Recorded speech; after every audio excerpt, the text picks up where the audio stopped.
everyone. Welcome to the Squared Circle podcast. Andy here, coming to you, not live, recorded from Weymouth here in Dorset, in what has been one of the hottest weekends of the year. I'm glad to be here. I am sweating profusely. That's because I've got a lot of content to do with you. How you all doing? Hope everybody is well. What a weekend and what a week we have had in professional wrestling. We've got a lot to cover on tonight's show. First off, though, I'm not joined by my tag team partner. Sam has some family situations to deal with tonight, so he won't be here for the recording of the show, but hopefully we'll be back next week. Now, if you want to get in contact with us here at the Squared Circle, you can do. All you need to do is head over to social media. You can do Facebook, YouTube, Instagram, X, and Threads at TSC Wrestling Pod and using the hashtag TSC Pod. You can also subscribe to the audio podcast, and that is on all main podcast platforms: Spotify, Amazon, Apple, Google Play. All you need to do is search for the Squared Circle podcast. Now, what is coming up on the show this week? Well, we're going to be looking at the top news headlines. We're going to be doing This Week in Wrestling History, and we're going to be taking it a little bit further because we're going to do retro chat, where we're going to look back in time. And I thought, as the summer is now officially coming to an end, what better way to do than looking at the top 10 SummerSlam matches, in my opinion. All right. Not Sam's, not anybody else's, mine. And if you don't agree with me, or you do agree with me, or you've got any comments, leave us a comment here on the video, here on YouTube, or in the comments, or anywhere. Leave us a review on social media. Drop me an email at studio@squaredcirclepodcast.com, or Facebook, or Threads, or X, and let me know whether or not you agree with my choice of the top 10 matches in SummerSlam history. They could be a little bit controversial. Don't know. We've also got news on the McMahons, because tonight is a historic day. We'll talk more about that later. We got the debut of the UK Event Centre, and we got a whole lot more. But as you can see in the top of the screen, if you're watching us on YouTube right now, Impact are coming to the UK this October. You can buy tickets now at impactwrestling.com/events. We had Eddie Edwards on the show just a couple of weeks ago promoting the tour. Deonna Purrazzo has also been on, and I want to give a big shout out to Mike McGuire from McGuire on Wrestling, who replayed the Eddie interview this past weekend on McGuire on Wrestling show. But news has come out, guys, about a brand new titanium package.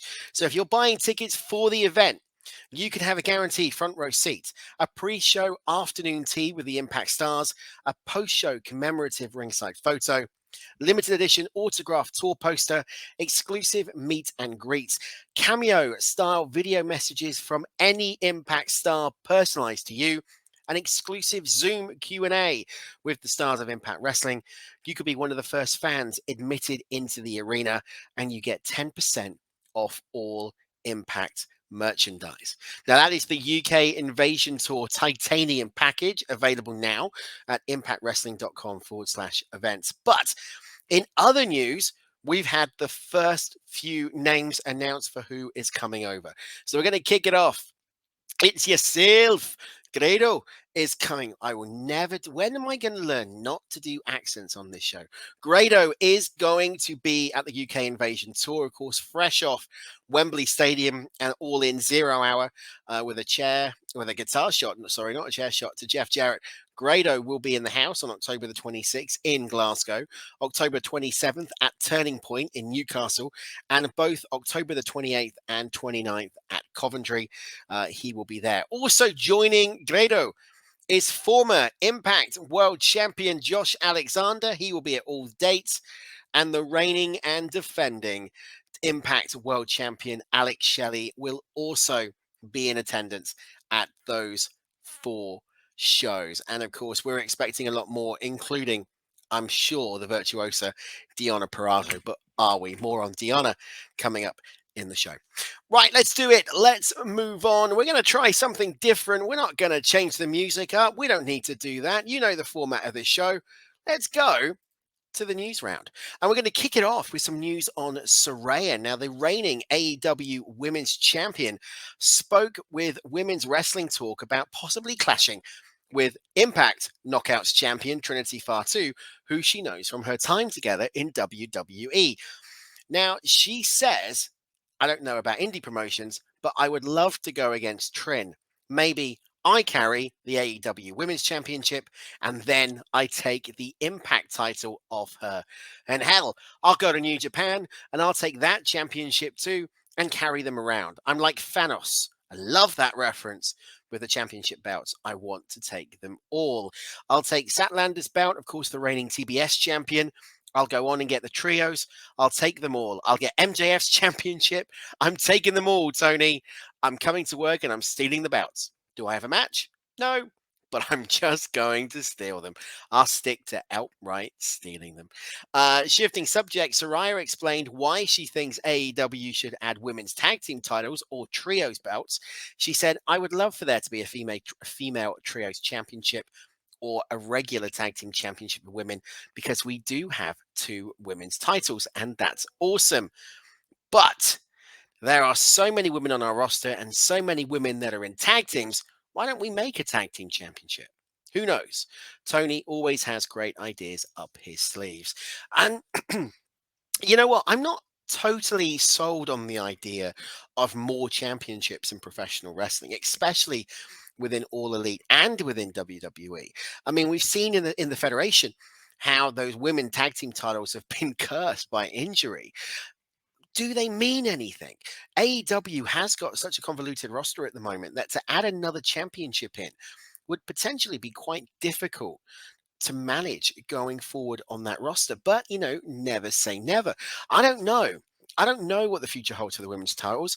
At the moment, I just want them to focus on getting a decent singles division within the women's division, focusing on Saraya. We've got that great character at the moment of Toni Storm and what she's been doing. Ruby Soho's doing well. Chris Statlander is fantastic. And of course, we are going to get this rematch. We know it's going to happen between Statlander and Jade Cargill, possibly at Full Gear in November. Who knows? But that is definitely going to happen. Build this women's division. Don't run before you can walk, Mr. Khan. Build the women up. You've got great talent already there, and then maybe bring in women's titles. Now, in exciting news, it was announced this past week on Danielson's Collision. The Danielson era has now begun on Saturday Night Collision, that the American Dragon would battle the Octopus, Zack Sabre Jr., at the October 1st Wrestle Dream pay-per-view in Seattle. Now, this is an event that will honor the life of the great Antonio Inoki. Now, the match was supposed to take place at Forbidden Door last year, but Danielson was out with an injury. So instead, if you remember, Sabre Jr. went on and faced the replacement, who is the reigning Ring of Honor World Champion Claudio Castagnoli, who made his debut at Forbidden Door 2022.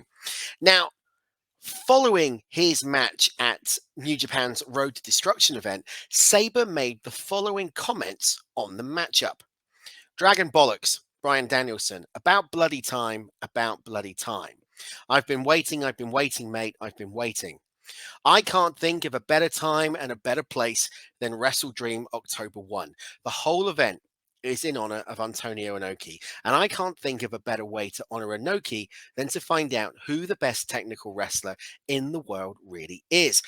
Bryan, you're one of the greatest wrestlers that has ever lived, but I surpassed you yonks ago, dickhead. Yonks ago. In 2008, you helped kickstart my career, but I have some bad news for you. You don't have another year left. 2008, you jump-started Zack Sabre Jr. In 2023, Bryan, I end your career. See you in Seattle, dickhead. Now, that is quite strong words, but this is a match that fans have been dying to see for years, maybe more so than Will Ospreay in action. Zack Sabre Jr., when you consider when he started out here in the UK as part of the tag team leaders of the New School with him, they revolutionized tag team wrestling in the FWA. But it's over the past, I would say, 5 to 10 years that he's really gone on his own, making a stellar career for himself and a name for himself in Rev Pro here in the UK and, of course, in New Japan. Now, this past Saturday on Collision, Bryan Danielson did come out and cut a promo talking about what's left for him. He has said, and we quote, "I promised my daughter that I would retire when she was 7. She's now 6." So Danielson does have 1 year left actively from what we know based on that promo. And you've got to think, if you were Tony Khan, you are going to stack it so that you get as many dream matches as you can out of Bryan Danielson in the run up. But does he get the world championship? That's a question. I don't know whether he will. But who would you like to see the American Dragon in his, let's call it, retirement tour face over the next 12 months? Zack Sabre Jr. is one. Okada, do we want the rematch from Forbidden Door? I know I do. Do we want Will Ospreay? All of these names. Do we want MJF? Do we want some of the up and comers? We saw he could do a great match with Ricky Starks at All Out last weekend. Where would you go with the American Dragon, Bryan Danielson? Let me know in the comments and across social media. But the next 12 months is going to be interesting. I can't see Danielson leaving All Elite. Excuse me. If anything, I see Danielson going creative. And if they give Danielson a free reign and let him do what he needs to do, you are bound to get a treat, because this week's Collision was fantastic in terms of in-ring action. Now, talking about Wrestle Dream, WrestleTix on X have given an update on how the attendance is going for that pay-per-view. Now, they say they have sold 3,630 tickets, and there's 3,275 left. The event has been set up for a capacity of 6,905. It's going to be an interesting pay-per-view, this one, because just like All In and just like All Out, no other matches have been announced, and we're only a few weeks away from Wrestle Dream. For me personally, I'm looking forward to this, but my only concern is it's not going to become a Forbidden Door light, right? Forbidden Door was such a great pay-per-view both in 22 and 23. Don't try and water that down now by doing Wrestle Dream. Hopefully, we're not going to get the traditional AEW versus New Japan crossover matches. Potentially, we're going to get some AEW versus AEW, some New Japan versus New Japan. I don't know, but it's going to be interesting to see how it happens over the next few weeks on both Dynamite, Rampage, and Collision. Now, you can see, if you're watching on YouTube, in the top right-hand corner, we have got an image of the virtuosa Deonna Purrazzo. You can check her out on TSC from a few weeks ago, speaking to me exclusively about the UK invasion. But her contract with Impact Wrestling is set to expire at the end of 2023, according to Fightful Select. As of now, no extension has been discussed. The Virtuosa, as we know, has been one of Impact's biggest success stories since she returned in 2020. In that time, she's a former 3-time Knockouts champion, Knockouts Tag Champion, and won the ROH Women's Championship under the Impact banner. Purrazzo last competed against the returning Jordan Grace at Victory Road this past Friday. The Juggernaut would defeat Purrazzo via pinfall. Now, for me personally, I seriously hope Purrazzo doesn't leave Impact Wrestling, because I think Impact is a great vehicle for Deonna. She's had some of the best matches in her career in Impact Wrestling. If she was to go anywhere, the argument would be to go to All Elite. Britt Baker is there. Obviously, you've got Saraya and all the women that we talked about earlier on. But going back to that point, going back to that conversation, would Deonna get lost in the shuffle? Because you've already seen talent like Taya Valkyrie kind of disappear. Could Deonna go to New Japan, or could she re-sign with Impact Wrestling? Again, I'm hoping it's Impact.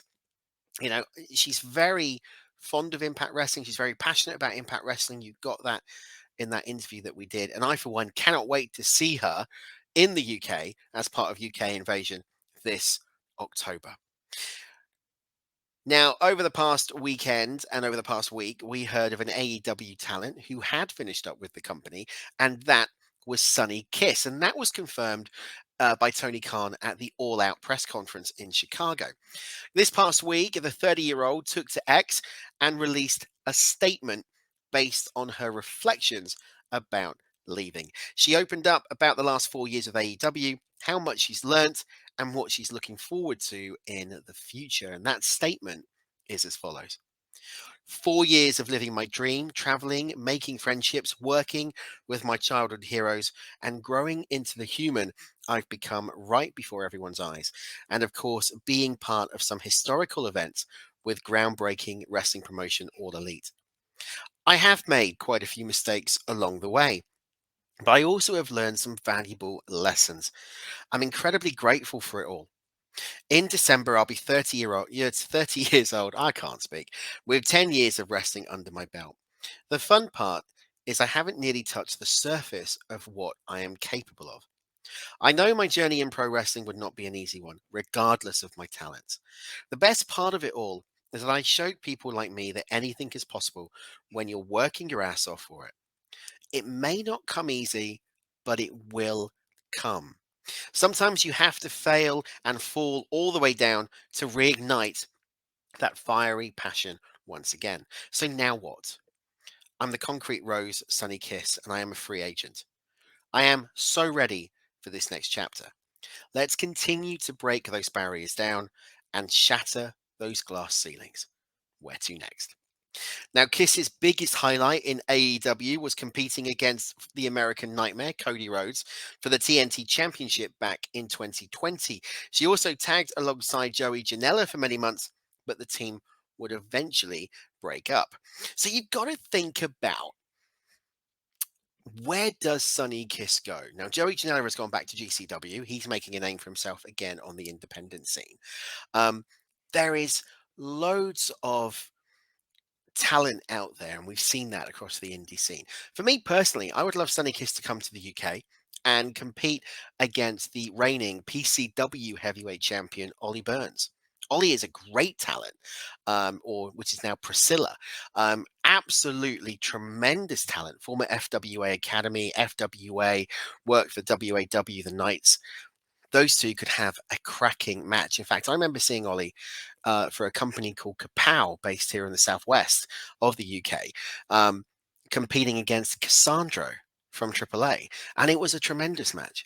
Ollie has the charisma and the capability and the performance factor to go out there, and so does Sonny Kiss, and these two would tear the house down. So, Steve Fludder, if you're listening, please book that match. Now, this past week, we saw the official breakup of one of the longest reigning AEW tag teams in history, because we shared a promo of company star Santana on last Friday's edition of Rampage, where he spoke about the fork in the road he had come to and how he plans on traveling his new path alone. Santana adds that he will answer all of the questions the world has been asking him before promising to piss everyone off. He said in this statement, there comes a time in everyone's life when you reach a fork in the road. When you get there, there's decisions that need to be made in order to proceed in the right direction. Some roads are easy and lead to mediocrity and comfortability. Some roads come with new challenges and force you to grow.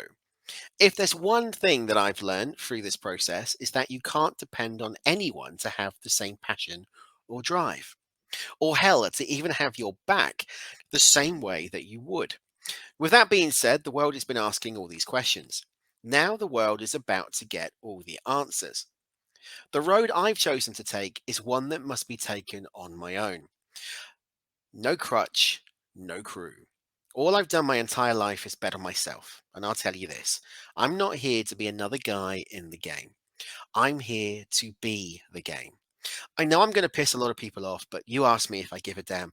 I ain't here to make friends. I'm here to make money. And if you ain't down, you're going to get run down. The nastiest is yet to come. Now, that would indicate to anybody that the tag team of him and Ortiz has officially come to an end. Well, Ortiz didn't know. Now, this could be storyline, and this could be setting up for a feud leading into full gear, which does make sense. But Ortiz took to X and made the following.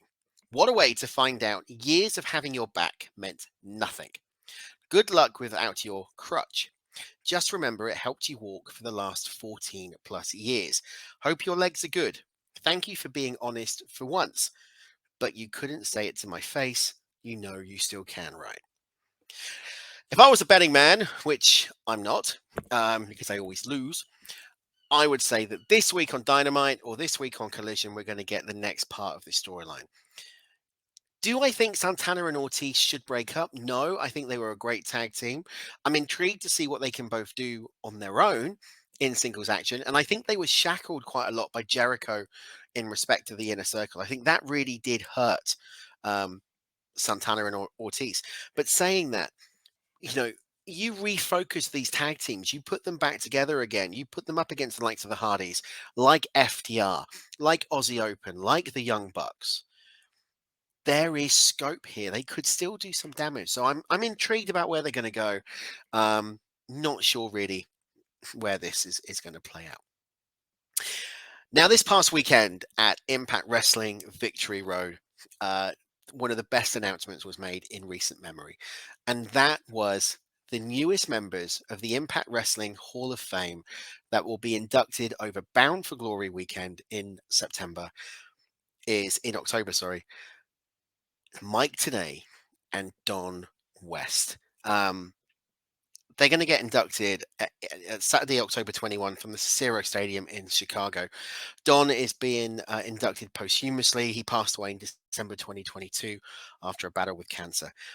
For any of us who are long-term fans of Impact, of TNA, of professional wrestling, I can't imagine two better commentators, two better people to be inducted. But let's go courtesy of Impact Wrestling. Big thanks to Cy Rothstein and to the Impact PR team for allowing us to play this.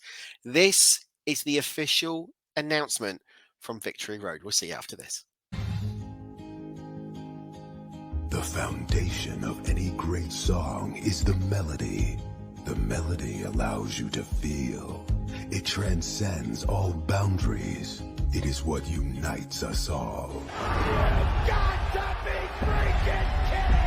They are the voices forever linked as the soundtrack to Impact Wrestling. I don't believe it! Kurt Angle's coming to TNA! The Professor, Mike Tenay. It's all about total non-stop action. I'm Mike Tenay along with my TNA broadcast colleague Don West. The colorful and outlandish Don West. The king of the mountain will be later on tonight! No, the king, Elvis Presley. You found him!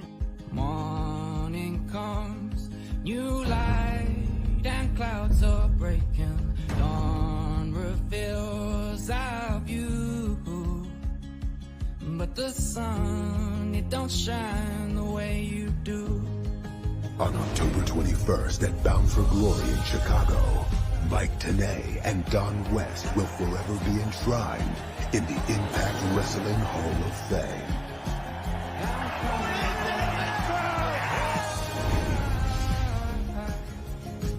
I'm coming home. That's it. I didn't catch that. All right, good job, guys.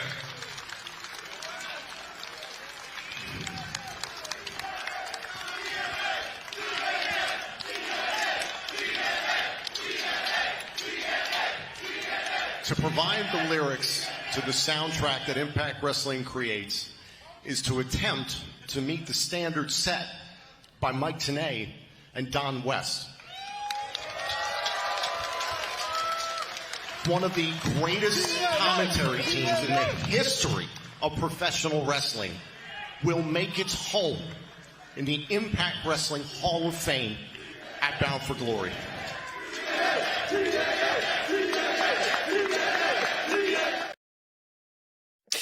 You know, just watching that video, and again, thank you to Impact Wrestling for allowing us to play that.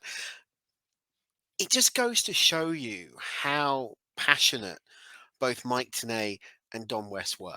Now, I never got the opportunity to speak to either of them, and I really wish I could have done back when I was doing either this show or the Total Wrestling show.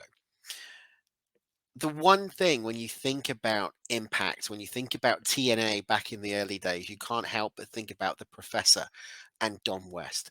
Don, who had that energy for being a television salesperson, you know, off QVC or the Home Shopping Network. That energy, that just unadulterated, uncapped passion for professional wrestling, getting into the storylines, not caring if he fluffed a line, not caring if he fluffed a move. And then you had the voice, Mike Tenay, the professor, the man who we all remember from WCW during the Monday Night Wars, calling the cruiserweight action and coming in with those stats and those statistics that nobody else knew, calling moves that Bobby Heenan and Tony Schiavone could only dream of doing. And they called some of the most pivotal moments in TNA history.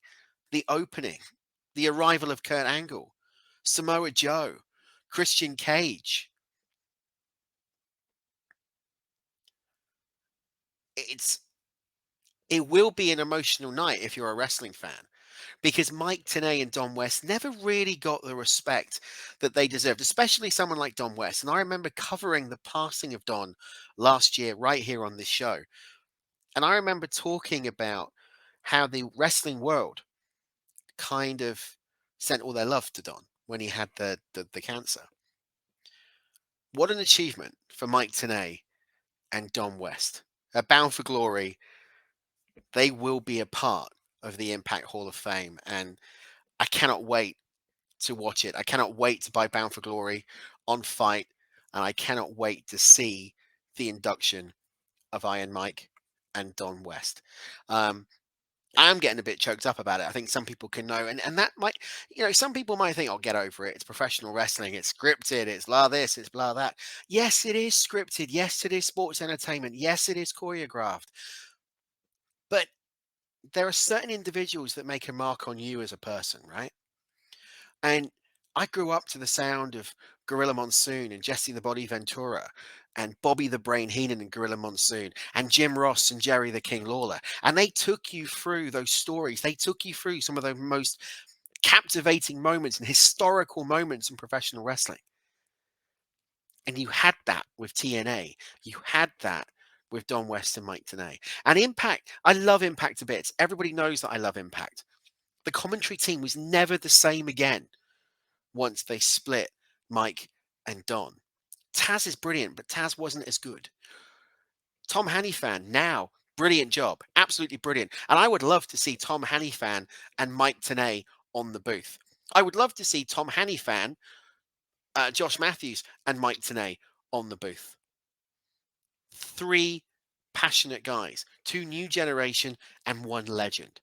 But Bound for Glory in October in Chicago is going to be a very special night and one that I cannot wait for. And I encourage all of you to order it now on Fight. Get yourself in to Bound for Glory.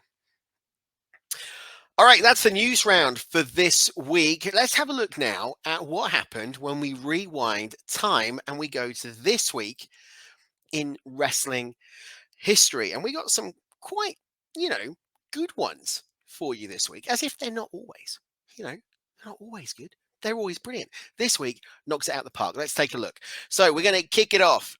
September the 11th, 1997, as we are recording this exactly to the day. And you couldn't cover This Week in Wrestling History without covering Terry Funk's WrestleFest. 50 years of funk. It took place in Terry's hometown of Amarillo, Texas. The event was, funnily enough, promoted as Funk's retirement, which lasted less than 6 months. I don't know how many retirements he'd had at this point or how many he had afterwards, but this one lasted 6 months. The main event saw the Funker take on the WWF champion. Let's get this right. WWF champion, the Hitman Bret Hart, in a match refereed by Hart's first professional opponent, Dennis Stamp. The build to the match and the match itself was a key storyline in Beyond the Mat. That was released the following year. Of course, everybody remembers Dennis Stamp going, "I'm not appearing. I wasn't booked. I wasn't booked." You got booked as a guest referee. Let's have a look at some details. So WrestleFest was actually promoted by ECW. It was a Paul Heyman idea alongside Terry Funk. It took place, as we said, in 1997 on September the 11th from the Tri-State Fairgrounds. There was around 3,800 people in attendance, and the announcer, the commentary team, was Joey Styles. So get this. WWE superstars appearing on an ECW themed event commentated by the ECW announcer. This was their own forbidden door decades before AEW and New Japan did it. As we said, this event was held to mark the retirement of Terry Funk, and it featured not only the Hitman Bret Hart, but also Mick Foley competing as Mankind, along with multiple wrestlers from the Frontier Martial Arts Wrestling. The event was held in the Tri-States Fairground, and it was released on VHS and DVD in 2002, while excerpts of it, as we said, appeared on 1999's Beyond the Mat documentary, which we were and we will cover that movie on this show. You can watch the event now on the WWE Network. Funk broke his retirement 11 days later on September the 22nd, 1997, competing in the Frontier Martial Arts Wrestling promotion. So let's take a look at the card. There were 10 matches on the card itself, combination of singles and tags, with championships on the line. Kanemaru defeated Roadkill by pinfall in 5 minutes 45. Taz defended and retained the ECW World Television Championship over Chris Candido by submission in 7 minutes. Shark Toshiaga defeated Lady Cougar in singles action in 6:56. The Youngbloods, Chris Youngblood and Mark Youngblood, accompanied by Rocky Romero, defeated the Bushwhackers, Butch and Luke, in 9 minutes 15. In a no DQ match, it was Balls Mahoney with the Sandman defeating Bubba Ray Dudley in 6 minutes 49. Shane Douglas with Francine defended and retained the ECW World Championship against Tommy Dreamer, who was, of course, accompanied by Beulah McGillicuddy. Just under 10 minutes ring time for that one. Dory Funk Jr. defeated the whole effing show, Rob Van Dam, who was accompanied by Bill Alfonso, in 11.5 minutes. Mankind defeated Sabu, also with Bill Alfonso, by disqualification in 9 minutes and 6. We then went to 6-man tag team action. It's match number 9. It was Hakushi, Hayabusa, and Masato Tanaka defeating the Headhunters, Headhunter A and Headhunter B, with Victor Quinones alongside Jake the Snake Roberts in 12 minutes 5. And in the main event, the Hitman Bret the Hitman Hart alongside brother Bruce Hart defeated Terry Funk, who was accompanied to the ring by Dory Funk Jr., with Dennis Stamp as the guest referee in a no DQ match running 25 minutes and 12 seconds.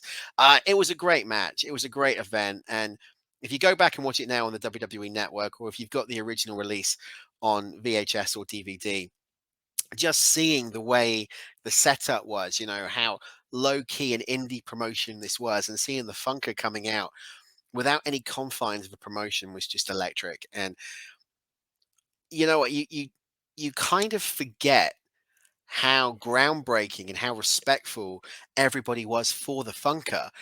For McMahon to let Bret and Mankind appear on that card, yes, they were going to go over. You knew they were going to go over. You weren't going to have the Hitman Bret Hart lose to Terry Funk, although it wouldn't really have made any difference. And you weren't going to have Mankind lose to an ECW talent in terms of Sabu. But the legacy of this, seeing the ECW World Championship across the shoulders of the franchise, seeing Bret Hart come out with the World Wrestling Federation Championship across his shoulder, all you needed at that point was the WCW World Heavyweight Champion to make an appearance. And can you just imagine the photo that would have been, that history-making moment? It was groundbreaking enough just having Bret and Douglas in the same venue. And they did it all for the Funker. Rest in peace, Terry Funk.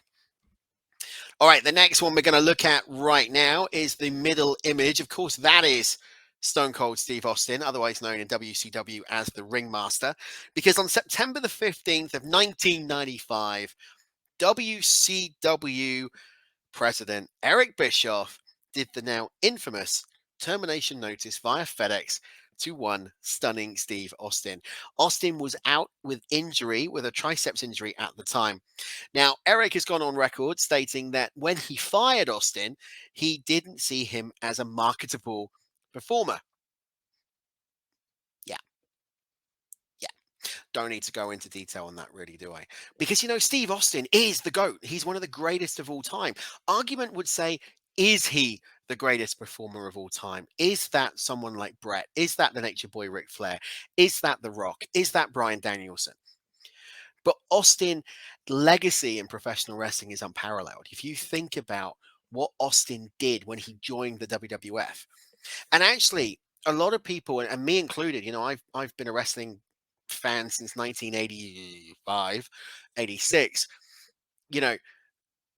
saw Austin take the ball, throw it up in the air, and shatter that glass ceiling, because then he went to ECW. Then you started seeing the no BS Steve Austin cutting those promos, the formation, the genesis of this stone cold character that would eventually take over professional wrestling. The skits on Eric Bischoff, the skits on Hulk Hogan, the skits on the Nature Boy Ric Flair. And the rest, as they say, is history. Austin is the most successful wrestling talent in many people's view of all time to come out of WCW. And let's face it, if it wasn't for Eazy-E, Austin would never have become Stone Cold, and we wouldn't have got the most epic rivalry in modern memory. Mr. McMahon, Stone Cold Steve Austin. So thanks, Eric. That cock up did us all a favor.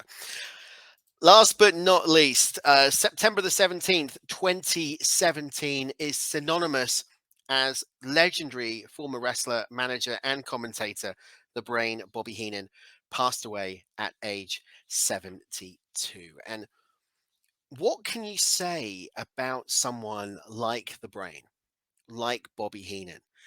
We talked earlier on about the voice of a generation in terms of Mike Tenay and Don West. And Bobby Heenan was so far ahead of his time. You think back to when you saw him in the AWA. And then when he joined the World Wrestling Federation and he created the Heenan family and that whole stable, that whole run with Andre, with Big John Studd, with Haku,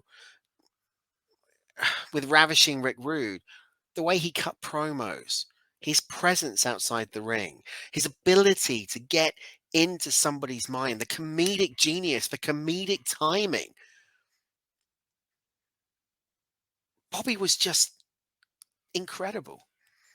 And when you talk about voices of a generation, you talk about him and Gorilla Monsoon. And I will never forget watching and listening to those guys at WrestleManias or listening to them at the Survivor Series. And that last interaction they had at Survivor Series 1993.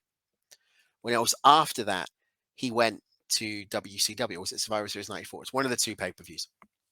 And after that, immediately after that, he went to WCW. And he never saw Bobby Heenan again until 2001. And it was in 2001 where he appeared at WrestleMania X7 as part of the Gimmick Battle Royal, and he hadn't lost a step.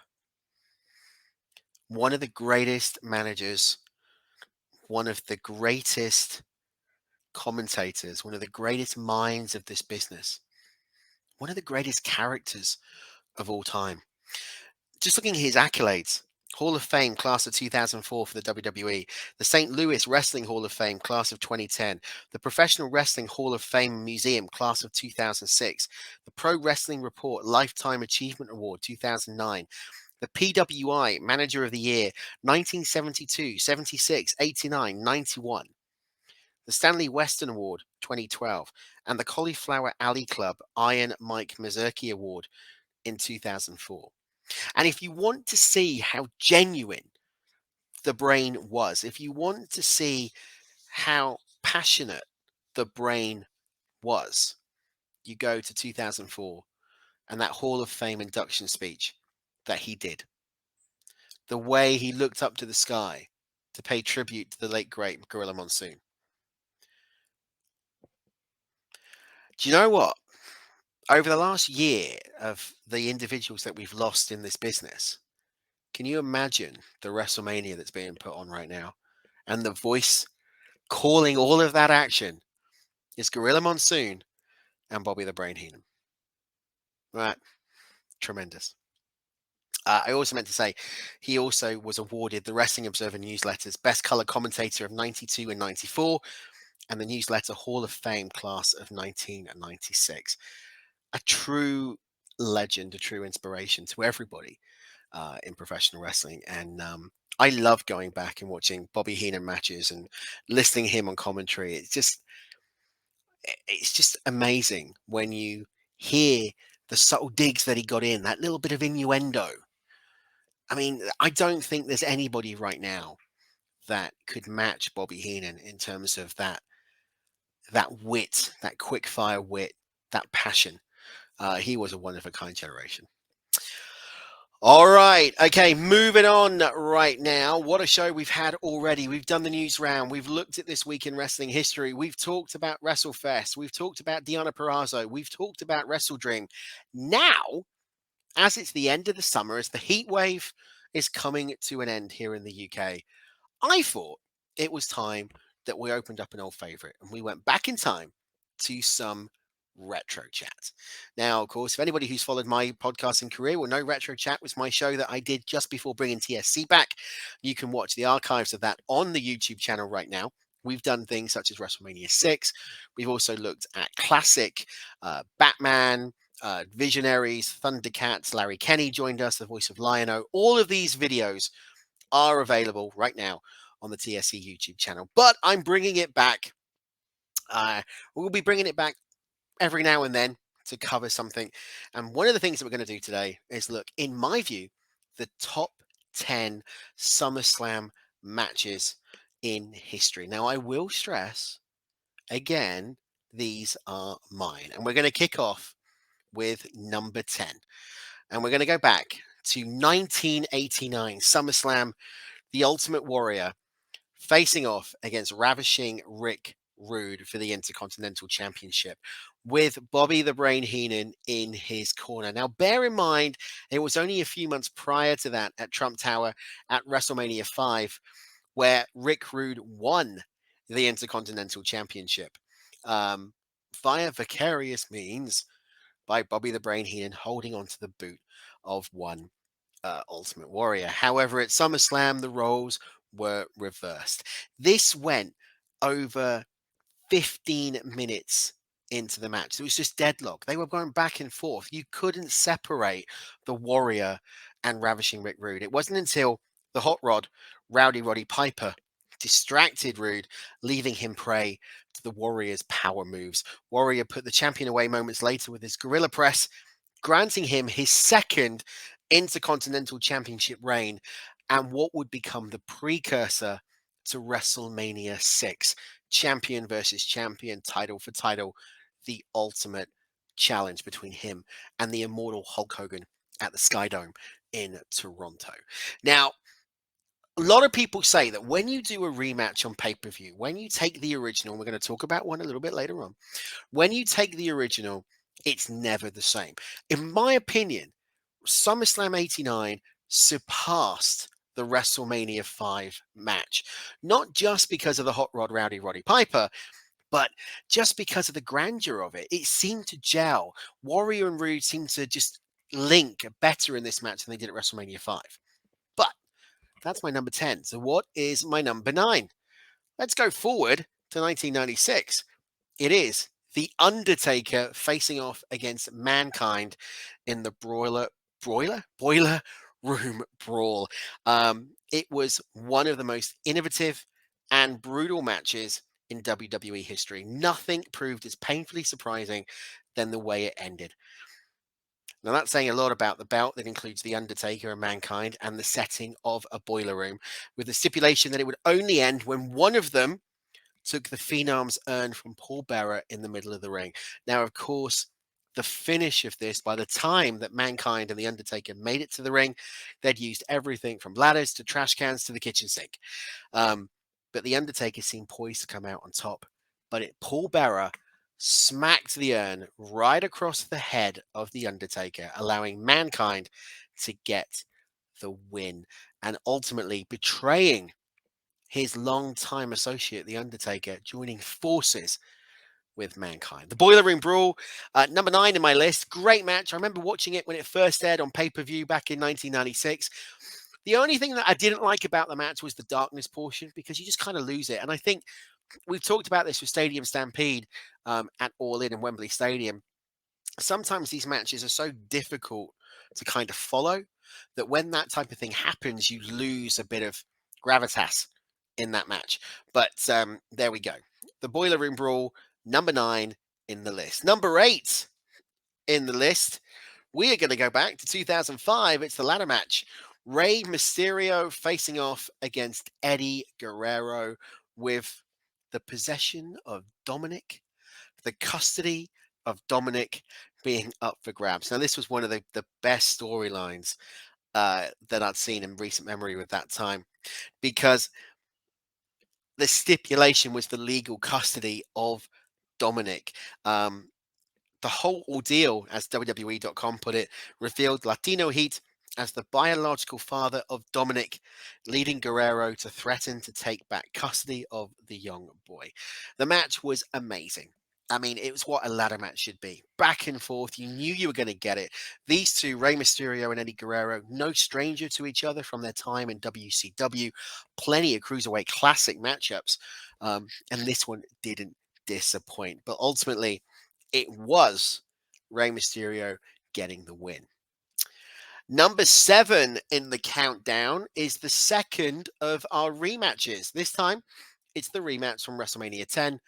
It is, of course, the Heartbreak Kid, Shawn Michaels, facing off against the bad guy, Razor Ramon, in a ladder match for the Intercontinental Championship. And there has been a lot of talk over the years about which match was better. Was it 10? Was it SummerSlam? And I can't answer that. And I'll tell you the reason why. Because both matches were bloody brilliant. They told a story. They went the distance. They had you enthralled from the moment it came out. The intriguing part of this one was having a face Shawn Michaels and a face Razor Ramon. The crowd couldn't quite decide who they wanted to cheer for and who was going to play face and who was going to play heel.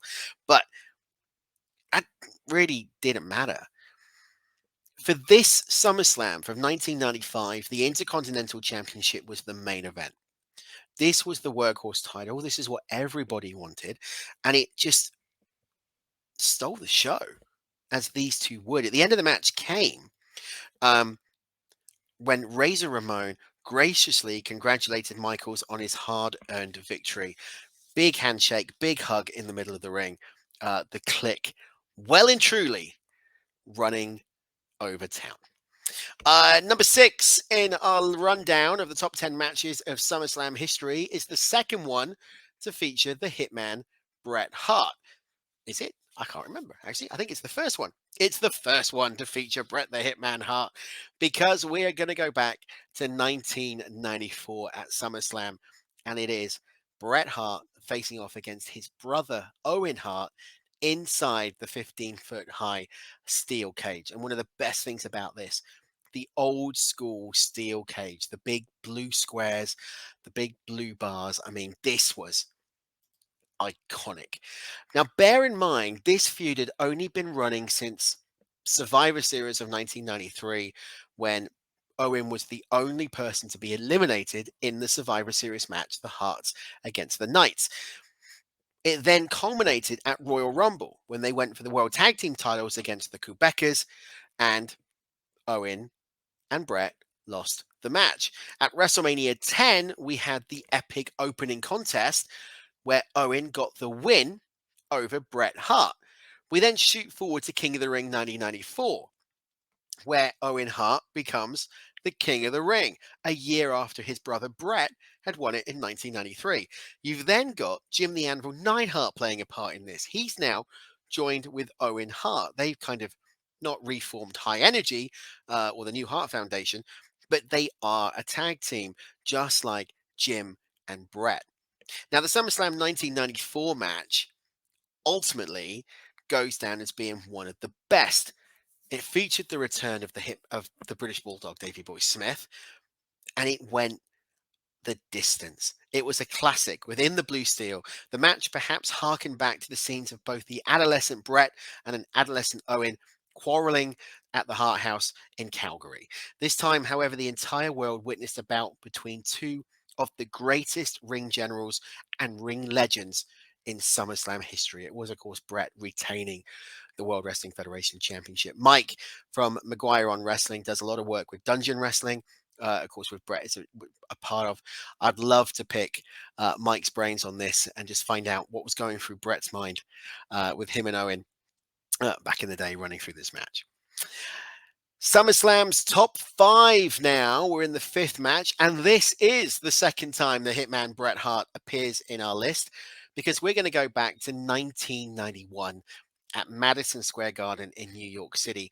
It was SummerSlam 1991, and it was for the Intercontinental Championship between Bret Hart and the defending champion, Mr. Perfect, Kurt Hennig, with Coach in his corner. This one, at that time, to go the length that it ran for and being a technical masterpiece was really unheard of. It went for, I think, roughly about 20 to 25 minutes, if not longer. It was back and forth. You had everything you could have or want in this match. Two technically perfect ring generals. Of course, Mr. Perfect was absolutely perfect. And you have to think it was this match at SummerSlam of 1991 that really set Bret on the road to singles stardom. He would win the Intercontinental Championship at 91 SummerSlam. He would drop it to the Hot Rod Rowdy Roddy Piper at the Royal Rumble 92 and then reclaim it in Indianapolis at the Hoosier Dome at WrestleMania 8 of that year. And then after that, as they say, the rest is history because he would then become World Wrestling Federation champion later on in that year, defeating the Nature Boy Ric Flair in Canada. All right, match number 4 on our countdown. We're almost at the end of the retro chat. We're going a bit modern era now. CM Punk facing off against Brock Lesnar in a no DQ match from SummerSlam of 2013. This was the Beast versus the Best. Punk really stood little chance against the Beast. The anomaly, as it turned out, he didn't, but the deceptively scrimpy 260-pounder from Chicago, Illinois, refused to give in. No matter what the Beast threw at him, he continued to survive. But ironically, it wasn't Lesnar's power or strategy that was the downfall for CM Punk. It was his contempt for Paul Heyman. Having locked Heyman in the Anaconda Vice, Punk took his eyes off the Beast, and that was all the opening Lesnar needed to pounce and declaim victory. So that was number 4 in our countdown, CM Punk, Brock Lesnar. Number 3 in the SummerSlam Top 10 countdown is, of course, going to be this. You can't do a SummerSlam countdown without the TLC. Edge and Christian, the Dudleys, and the Hardys, the triple threat TLC tag team match from SummerSlam 2000. A match that really set the foundations for what was to come. In fact, it was WrestleMania X7 where we had the second TLC. And then, of course, we've had a pay-per-view. 3 of the greatest tag teams in professional wrestling history, 2 of which are Hall of Fame. 1 of them should be Hall of Fame. In fact, at Impact 1000, which was taped this past weekend, the Dudleys reunited for the first time. It was just tremendous seeing these 6 men go for it. Knock it out of the park, just fight for what they believed in and set the mark so high for a tables, ladders and chairs match. Never been done before. It's been done since, but you can never beat the original. This was tremendous. Number 2 in the countdown. Well, we're almost at the end. We're going to 2002. We're going to the battle of the best friends turned rivals because it's the unsanctioned match. The Heartbreak Kid, Shawn Michaels, facing off against Triple H. This one came about because of the fact that it had been revealed that Triple H had attacked Shawn quite viciously in a parking lot and confined the Heartbreak Kid to a wheelchair. After the dirty secret was exposed, Michaels back on his feet. There was only one course of action, and that was the street fight. However, WWE officials wouldn't sanction the match, so it became unsanctioned. It was ingenious the way they booked this. No trunks for Shawn Michaels, came out in jeans and street pants. This today, 21 years after that match first aired, is still one of the greatest SummerSlam matches of all time. The in-ring ability of both Michaels and Triple H, the friendship, the chemistry, the power to tell a story, the chemistry, everything gelled to make it a 5-star. But this wouldn't be a top 10 SummerSlam countdown if this wasn't number 1. From Wembley Stadium, the Intercontinental Championship, the Hitman's third appearance on the top 10 list. The Hitman Bret Hart facing off against Davey Boy Smith, the British Bulldog, in front of 80,000 fans at Wembley Stadium. For the Intercontinental Championship, it's the match that Bret Hart has widely regarded as his favorite match of all time. The main event. For the first time, the IC Championship was defended as the last match on the card. We saw the champion coming in. We saw the challenger coming in with Lennox Lewis, the former WBO World Heavyweight Champion. And we saw Diana Hart also at ringside. This whole storyline of the family being torn apart. Which way does she go? Who does she support? In the end, of course, it was the legendary Davey Boy Smith winning his first and only Intercontinental Championship in front of 80,000 of his countrymen here at Wembley. Tremendous night, tremendous pay-per-view. And that was my top 10 matches in SummerSlam history.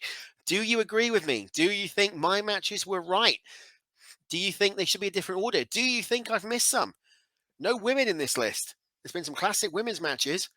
Should they be included? Let me know either on the comments here on this video on YouTube or across social media. And I, of course, will use your comments next week on the show.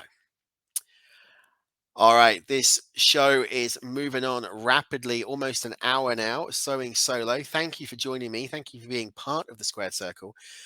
Tonight is history making. We're recording this on the 11th of September. It's Monday night, and we're just a few hours away from WWE Monday Night Raw. So why is it historic? Well, because tomorrow, September 12th, it's rumored to be confirmed that the takeover between Endeavor and WWE will be finalized, which means that Vince McMahon will no longer have full control over the company. It's the end of an era and many decade-long family-run, fully in charge company.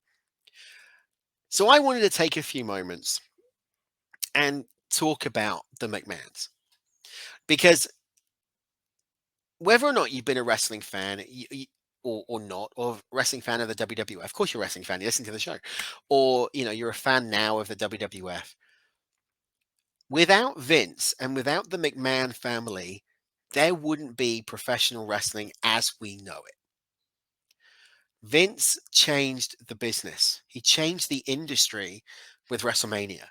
He changed the industry with his perception of what wrestling should be, taking it to the national limelight, taking it to the national stage, getting rid of the regional independence, giving it the promotion, giving the money behind it, giving it the production values, getting it on TV with the lights, with the camera, turning it into an entertainment form. Vince hasn't always been perfect. The WWE hasn't always been perfect. But you can't take away what the McMahon family gave this industry, what it gave all of us as wrestling fans. Whether or not you've liked the decision that Vince and the WWE have made, or you've hated the decision that Vince and the WWE have made, we've all stuck around. There is trepidation about Endeavor. I know that. I'm the same. I'm as nervous as the next person about what's going to happen to the product. Will Vince get his claws back into creative? Will Triple H slowly or quite quickly be pushed aside? And I don't have the answers to that. None of us do. But the point of this right now is to say thank you, Vince. Thank you for McMahon's. For over 50 years, for over 60, 70 years, the revolutionary force in sports entertainment. Without the McMahons, you wouldn't have Hulk Hogan. You wouldn't have the Hitman. You wouldn't have The Rock. Wrestling wouldn't be pop culture. We wouldn't be sat here right now talking about professional wrestling. AEW wouldn't have sold 81,000 tickets 2 weeks ago at Wembley Stadium.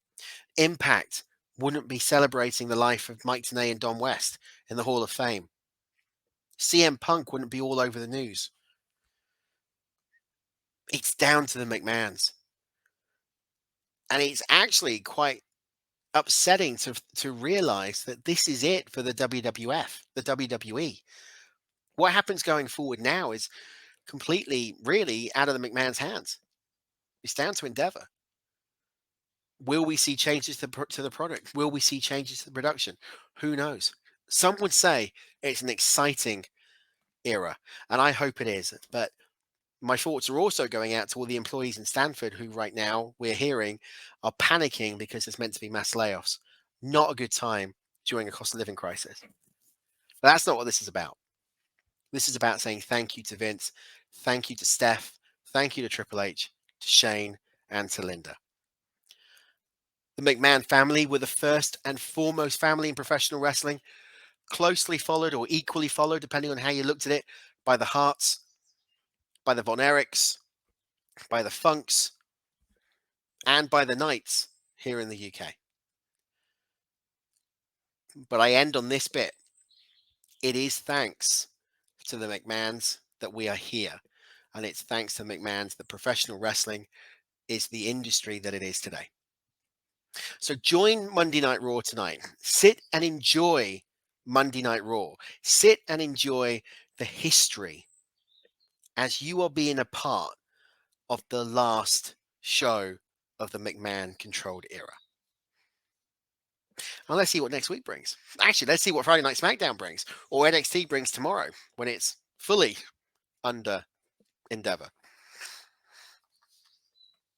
All right, last thing we're going to do tonight is open up the UK Event Centre. Now, what is the UK Event Centre, I hear you ask? Well, we've gone out and found some of the biggest events taking place this week in the UK, right the way up until September 17th, so this Sunday. And we're going to kick it off with WAW, World Association of Wrestling, Friday Fight Night, which is a TV taping. It takes place on the 15th of September. Tickets are available from just £10. And if you're a child, guess what? You get in for free. You can see all of the favorite WAW and Bellatrix wrestlers, including the Knight family, Saraya, Ricky, and Zach. Doors are at 7, bell at 7:30, and you can head over to wawuk.com for more information. Also taking place on the 15th of September, this time in Liverpool. It's a whole weekend of action. It's TNT Extreme Wrestling. They're delivering a program called Project X. That starts at doors open VIP 6 p.m. with general admission from 7, bell time 7:30. Tickets start from student at £12.50 up to Extreme VIP at £45. And TNT continue all over the weekend, and we're going to get to that in just a second. Moving on to Saturday now, the 16th of September. It's back to WAW. This time they're going to be doing live wrestling at the Performance Center. Doors open at 6:30 with show starting at 7. Tickets are free of charge. However, if you want front row, it's £2. Tickets are free if you attended the previous night's Fight Night event. Call the box office on 01603 485 495 to secure your spot now. And of course, Performance Centre is based in Diamond Road in Norwich in Norfolk. On the 16th of September in Liverpool, this is the second part of the Weekender. This time, it's Game Changer Wrestling, GCW, coming to Liverpool live. Tickets are from £30 going up to £45. You can see all of the big GCW stars, including Effie and his Big Brunch. On the 16th of September at 1:30, it's TNT Ignition Aftershock 2023. Doors open at 1:30. This is a general admission show. Tickets are from adult £15 and children £10. And then on the 17th of September, it's TNT versus GCW 2023. Again, taking place at Hangar 34 in Liverpool. All of those TNT events are taking place at the same venue. Tickets are from £30 up to 45, and tickets are available from Ringside Pro Wrestling for all of the TNT GCW events. Or you can head over to TNT-wrestling.co.uk.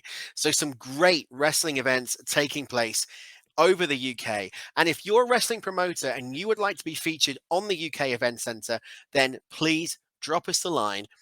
You can do that via many ways, via social media, or of course, email studio@squaredcirclepodcast.com, and we will feature you in the UK Event Centre going forward. UK talent, if you want to come and talk about your runs in these various promotions, again, email us studio@squaredcirclepodcast.com, and we will feature your stories live on this show. And that's it. Thank you so much for joining me this week on the Squared Circle. It's been a slightly different show. I've actually really enjoyed it. I've talked nonstop now for nearly an hour and 10 minutes. So thank you for listening to me. I can waffle on. Just to remind everybody, if you want to go to Impact's tour, then the titanium package is available. impactwrestling.com/events. You can see on screen now what you get as part of the package. Front row seat, a pre-show afternoon tea with the Impact stars. Wonder how they're going to do their scones. Jam first and then cream, or cream first and then jam? That's a question we need to ask. Post-show commemorative ringside photo, limited edition autograph tour poster, exclusive meet and greets, personalized cameo-style video message from an Impact star of your choice, exclusive Zoom Q&A with Impact stars. You will be one of the first fans admitted into the arena, and you also have 10% off all arena merchandise. And don't forget, that is, of course, at impactwrestling.com/events. You can see it at the top of the screen next to the lovely Deanna Perrazzo. We will see you October the 29th in Coventry. That's Sam and myself. And both Sam and I will hopefully see you next week right here on the Squared Circle. But until then, thank you so much for joining me. Have a great week. Have a great weekend. Enjoy Monday Night Raw. Enjoy SmackDown. Enjoy Dynamite, Collision, NXT. Enjoy live shows. And if you are going to a wrestling live show, let us know where you've been to, what you thought of it, and we will read them out on the show. But until then, we will see you very soon. So long. Take care. Bye-bye for now.